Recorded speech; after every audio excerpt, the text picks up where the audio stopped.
Welcome, friends. I just give a warm welcome to the concerned teacher Jacqueline ma'am, and I welcome all my friends to the seminar. By the way, I am Vidya Lakshmi, studying first year B.Ed, belonging to Computer Science Department. Today, we are going to see childhood and growing up subject. The topic which I am going to take seminar are introduction about marginalization, definition of slum, socially deprived children. These three topics only today I am going to take seminar. Okay, first we will see what is marginalization. Marginalization is a process of making a group or a class of people less important or relegated to a secondary position. That means it is a process where by something or someone is pushed to the edge of the group and accorded less importance. So what is marginalization? Is a social process by which a particular individual or a group is ignored. Usually this is still happening in the villages. You can see it in some villages. Particularly they neglect some community of people. They will treat them as a slave, or what they will do, they will not treat them equally. That is only called marginalization. This is even summarized in a recent Tamil movie. I don't know how many of you have seen. If you notice in Karnan movie, they will be showing this marginalization very well. Okay.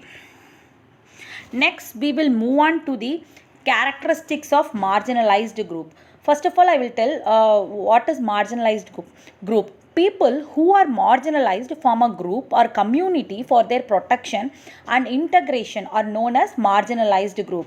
Now we will see the characteristics of marginalized group. First, they are subjected to discrimination and subordination. Discrimination means treating them differently by seeing their disability. That is only called discrimination. Subordination means dominating them, like I belong to the higher community, you belong to the lower community, like that, dominating them. That is only called subordination.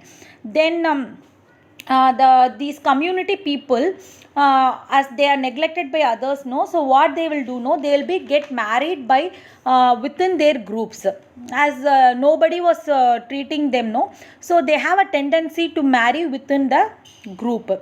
Then if you see, they will have some common burden on them, as nobody are giving their rights and their rights are not fulfilled, so they have some common burden within them. Then they share some rules to their groups. They have some specific rules for their group. Then if you notice, these people, no, they usually live in a localities that is some outskirts of the cities, or they also lack in basic amenities like drinking water, etc., and usually they'll be in a highly unhygienic places. Okay. Next we will see characteristics of marginalized children. Before going to that, I'll explain who is called marginalized children. The children brought up from such marginalized group are referred to as marginalized children. So let us see the characteristics of marginalized children. First, lack of educational opportunities and facilities. They'll be lagging in education, as they don't have anybody to insist about the education or tell about the importance of education. So they don't know what is education, what is the need of education also they doesn't know. Then due to poor nutrition intake, they suffer from poor health. They don't have proper nutritious food, as they are under the poverty line, so they don't eat in time, so they don't have some healthy foods and all. They are not able to eat it.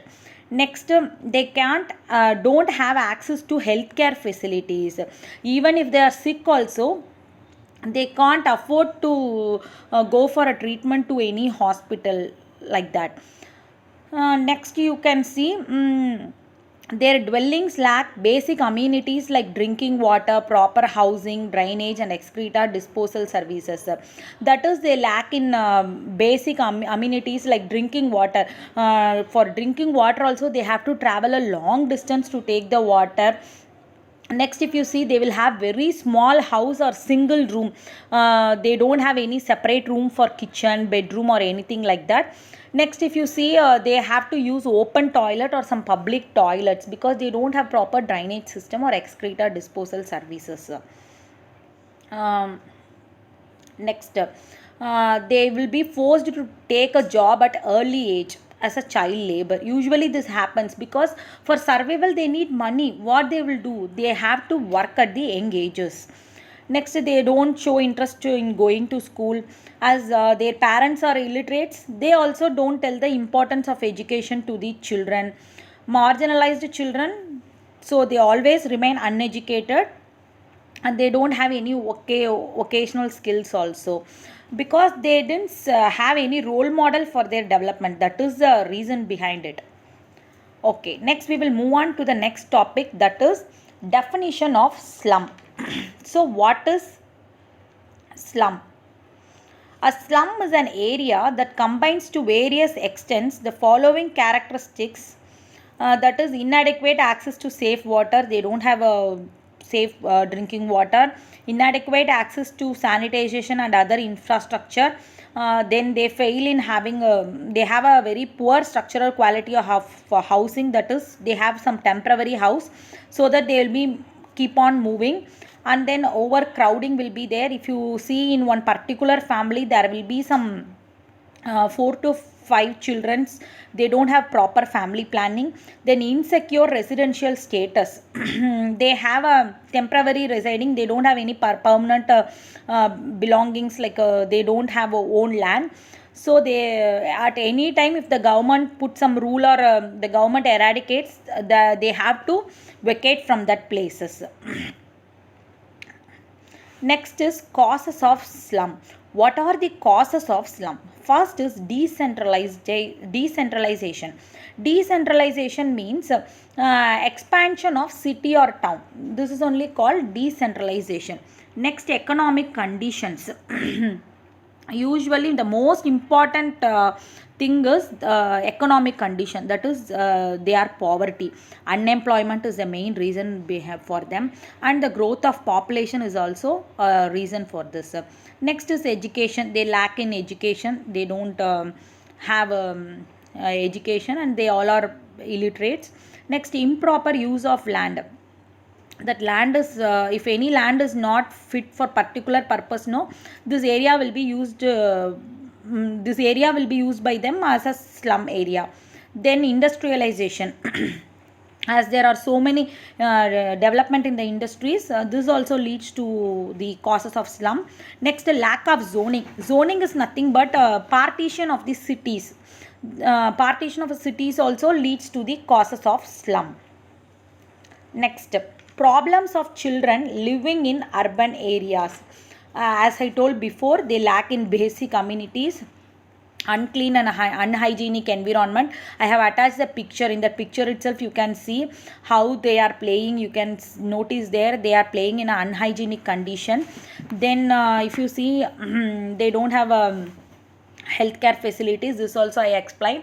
Next is social problem. They have so many social problems. The main problem is child labor. At the young age itself they need to go for a job or they need to work.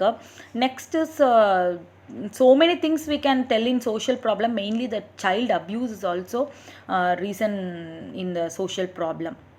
Okay. Next, socially deprived children. A deprived child is a child under 18 years of age who is not given proper parental care and control, education, health care or other care and control necessary for the physical and emotional well-being of the child. The main reason is they don't get a proper parental control. Because of these, what happened, no? They quit from the they often quit the house and run out of the house as a street children's. And I have attached photos also about the socially deprived children. You can see there 3 photos I have attached.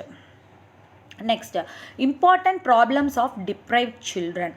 Children who do not have proper parental care or guardianship, or who have been abused or neglected often quit the house and turn out as the street children. That's what I told. Most of these children, what they will do now, they'll go for collecting garbage because they need to survive. they have some livelihood, no, so they need to survey. For money they are going for garbage collection. They mostly use the public places as their shelter, because they don't have any house, and they use the public place as their shelter. They don't show interest to education, and they get associated with the criminals as though as they don't have any role model in their neighborhood. So all these turns them out as a street children, deprived children, and also a professional offenders. Rehabilitating the deprived children, uh, that is rehabilitating means that is we are giving one more chance or a life to change over.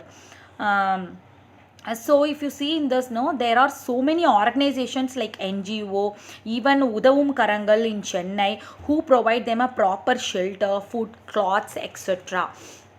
The central and state government also created some orphanages for street children, and they are providing proper education to them also. So finally I come to the conclusion. I would like to conclude with the quotes of Mother Teresa, who have sacrificed her life for these peoples. Um, Never worry about numbers. Help one person at a time, and always start with the person nearest you. So, I request every one of us to help others. Even we could not afford to more number of people, at least for one person we can do. Thank you so much, ma'am. Thank you so much, friends, for giving me such a opportunity to take this seminar. Thank you, everybody.